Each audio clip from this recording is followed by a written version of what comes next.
त्यांनी जो प्रस्ताव टाकलेला आहे तो मला असं वाटतं त्याला काही वास्तविकते नाही आहे. आणि या प्रकारचे निशिकांत दुबेसारख्या व्यक्तीचे प्रस्ताव जर मंजूर होत असतील तर मग हुकुमशाही आलेली आहे पूर्ण, हेच आपण म्हणावं लागेल. आणि एवढी काय भीती वाटते या लोकांना राहुल गांधींची? हे काय पहिल्याच वेळा नाही करत आहे. मागच्या वेळेला मागच्या पंचवार्षिकमध्ये पण त्यांचं सदस्यत्व रद्द करण्याचं, त्यांचं घर काढून घेण्याचं, ही अशी छोट्या छोट्या म्हणजे खालच्या दर्जाच्या कृती हे करतच राहतात. तुम्ही देशाला विकलेला आहे. आदरणीय राहुलजी गांधी विरोधी पक्षनेता हे सातत्याने सांगतायत.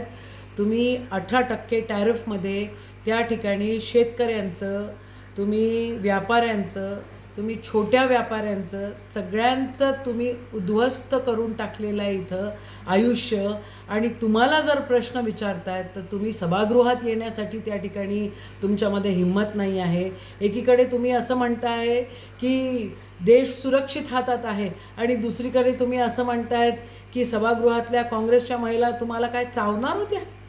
काय लावलेलं आहे? कोणत्या दर्जाचं राजकारण आहे? आदरणीय राहुल गांधी त्या ठिकाणी स्पष्ट बोलत आहेत की तुम्हाला कोणचं माझ्या विरुद्ध काय FIR दाखल करायचं आहे दाखल करा, अजून काय करायचं असेल करा, पण शेतकऱ्यांची बाजू, छोट्या व्यापाऱ्यांची बाजू, या देशाला विकण्याचं तुमचं षडयंत्र, याला विरोधी पक्ष साथ देऊ शकत नाही. आणि तुमचा ज्या काही गोष्टीमध्ये तिथं दादागिरी सुरू आहे ही नाही सहन होऊ शकत. तुम्ही साधा प्रेस कॉन्फरन्स घेऊ नाही शकत. आदरणीय पंतप्रधान स्वतःला विश्वगुरू म्हणून घेतात आणि तुम्ही साधी प्रेस कॉन्फरन्स घेऊ नाही शकत. तुम्ही महिलांच्या आड त्या ठिकाणी लपण्याचा प्रयत्न करतायत. खालच्या दर्जाचं राजकारण तुम्ही करतायत आणि तिथं विरोधी पक्ष नेता काही गोष्टी बोलतायत तर त्याचं उत्तर द्यायला तुम्ही येऊ शकत नाही. मला असं वाटतं या देशाचं म्हणजे राजकीय वळण एका वेगळ्याच स्वरूपामध्ये जातं आहे. अशा प्रकारे कधीही या देशामध्ये ह्या इतक्या खालच्या दर्जाचं कोणीही घेतलं नाही. एप्स्टेन फाईलमध्ये हरदीप पुरींचं नाव येतं तर त्यांचा राजीनामा का नाही? आणि राहुल गांधींचं सदस्यत्व रद्द करण्यासाठी एवढं मोठं मोशन?